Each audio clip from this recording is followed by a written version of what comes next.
The Acrocanthosaurus was a theropod, or three-toed meat-eating dinosaur, that once inhabited at parts of what is now North America during the early Cretaceous period, roughly 99 million to 125 million years ago.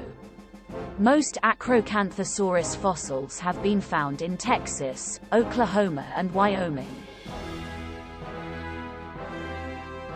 The geologic history of Texas is as rich and deep as this state is big, running all the way from the Cambrian period to the Pleistocene epoch, an expanse of over 500 million years.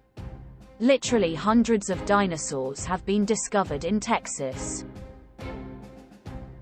Although it was initially discovered in neighboring Oklahoma, Acrocanthosaurus only fully registered on the public imagination after two much more complete specimens were unearthed from the Twin Mountains Formation in Texas.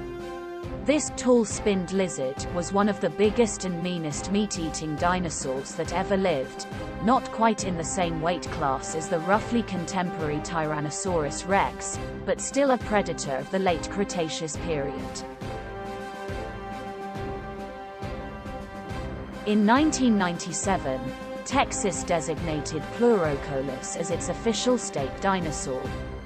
The trouble is, this Middle Cretaceous behemoth may well have been the same dinosaur as Astrodon, a similarly proportioned titanosaur that was already the official dinosaur of Maryland, and thus not a fitting representative of the Lone Star State. The biggest pterosaur that ever lived, with a wingspan of 30 to 35 feet, about the size of a small plane, the type fossil of Quetzalcoatlus, was discovered in Texas' Big Bend National Park in 1971. There is some speculation over its flight capabilities due to its size,